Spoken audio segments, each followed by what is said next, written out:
Hey guys, welcome to another tutorial in Maya. Today we will see how to create a really nice glowing effect, some reflections as well in Maya.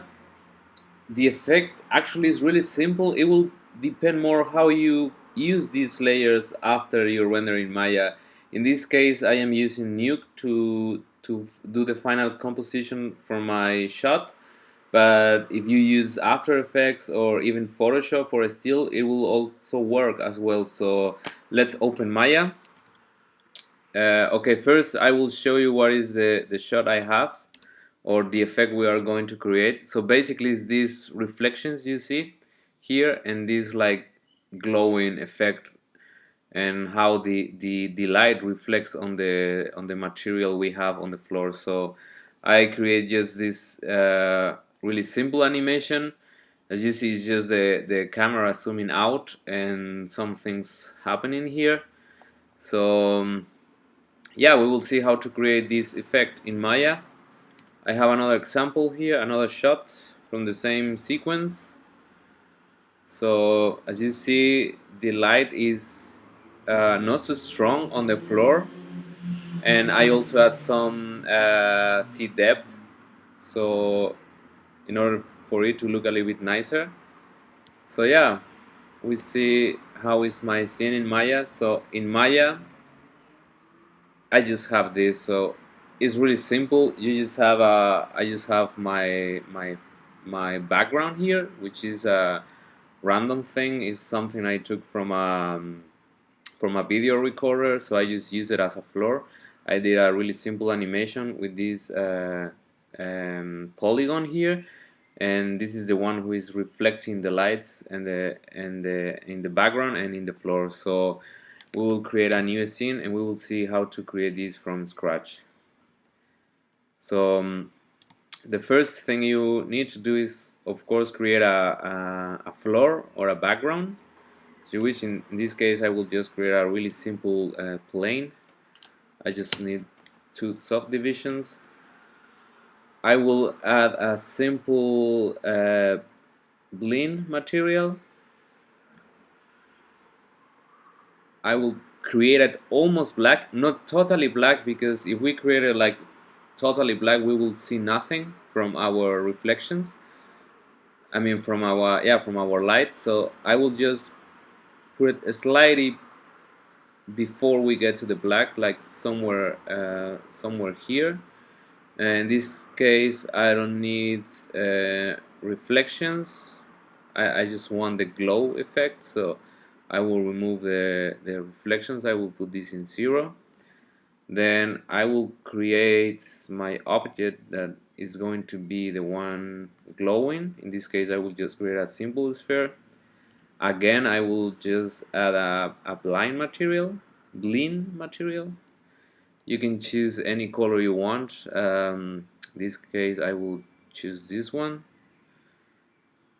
And in incandescence, you want to choose the same color you choose as your primary color. So we will choose the same. And if you go to these values, probably by default you will be on RGB. So just change to HSV and you will have a top value. Like if you see here, you cannot go further than 1 if you just slide this little bar here, but you can just type. So I will just type right now. I will just type I don't know, 8, and we will see how it works with that. One thing, you must be rendering with mental ray, so make sure you are in mental ray. In quality, by default I think this tab is not showing, so just make sure you have this activated and show advanced settings, so you can go to, because we will be the final gathering, so make sure you have show advanced settings. Then you will go to the legacy options and active final gathering. In this case I have already 100 because I just moved the values from my last scene, but I think this by default it comes something by like 5 or even less. I am not sure, but we will try like the default. I will just put my sphere closer to my floor to see the actual effect. If it's too far, it will show as well, but it will be not so much intense as if we put it closer to the floor. So I will just put it on the floor, and yeah, I will just render this and see what we got so far. Again, make sure it's mental array, and make sure you have raw input in your render. So right now, I don't know if you can see it, but it's there, but it's really slightly. So I want to be the reflections, I want to be stronger. So I will go to my clean material, and again I go to this value, and I will just type now probably 50, and I will see how it works. Okay, so now we have more, and this will depend on what you want to create. In this case, probably this is fine for me. You can see here. Okay, if right now I take a look on the alpha, you will see only white because I have this plane with alpha set to 1. But actually, how you will compose this is if you go to any compositing software, you will set this as a screen. So then you will remove all the black and you will only keep the light that is here. So you can just play more with these values. 50, I will just type 80. We will save this render again. So now we will see the difference. So now you see it's slightly stronger. Also, if you see the quality here is not so good, or is really bad, and that's because the settings I put on my final gallery, the accuracy is like really low. It's a really low value, 5. I am not sure what is the default, but I think it's something like 5 or 10. So I will just go really high, like 100. Again, I will save this image. I will render it. This time, of course, it's going to take a little bit longer because I just put the values higher.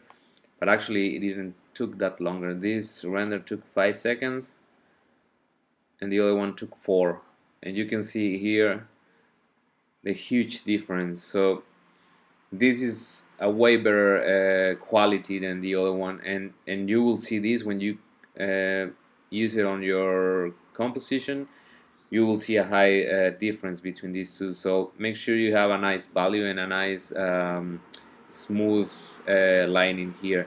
So of course you don't want to see this thing on your render because probably you will render this on a different layer. So a really quick thing to do is like you just go here. Oh, sorry for the noise. I don't know what is going on the street. Sorry for that, guys. Yeah, so you will go here, open the attributes, go to mental rate. Go to the shape, go to render stats, and go to deactivate the primary visibility, and then you will have the same effect, but you will not see the actual object that is creating the light. So this is one thing. This works when you have like one single object, but what if you have multiple objects like on the scene I just showed you? You will want to go and window relationship general editors attributes spreadsheet, and in this case I just have one, but just select all the objects you don't want to show in your render. Go to render and go to primary visibility with all the objects selected, and just turn here 0 to turn off the visibility, or 1 to turn on. So just do that if you have like multiple objects. So yeah, that's one thing. But also what you might want to do is to mask this light. So it will be really useful that you just render this object on a different layer, and then you just have this as your primary light. And as I said, I will composite this as screen on your whatever you are using. In this case, I am using you, as you see here. This is the lighting layer I took from Maya. I just did some small things. I tuned the light in a slightly more blue lining than here. It was totally green, so I want to use it like more blue. And as you can see here, I just use it as a screen. So yeah, you have here your normal beauty pass or your floor or whatever you're using, and then you have here your screen lines, because as you must be like in Photoshop, you use the same thing, the same method. Like if you have totally black and if you use a screen, the black will be 0 and the white will be 1. And if you have the other way around, like you just want to remove white and you just want to keep the blacks from your image, you will use a multiply. But I guess you already know that is like really basic stuff, like probably you already know from Photoshop. So yeah, just go and do that. Go and try to create your lining passes and just play around with Photoshop, After Effects, Nukes, or whatever you're using. So yeah, that will be the really quick tip. I hope you find it useful. And yeah, again, if you want to see more, just keep it tuned, because I will be uploading at least one tutorial a week. So yeah, have fun doing your mental ray lining. So see you soon, guys.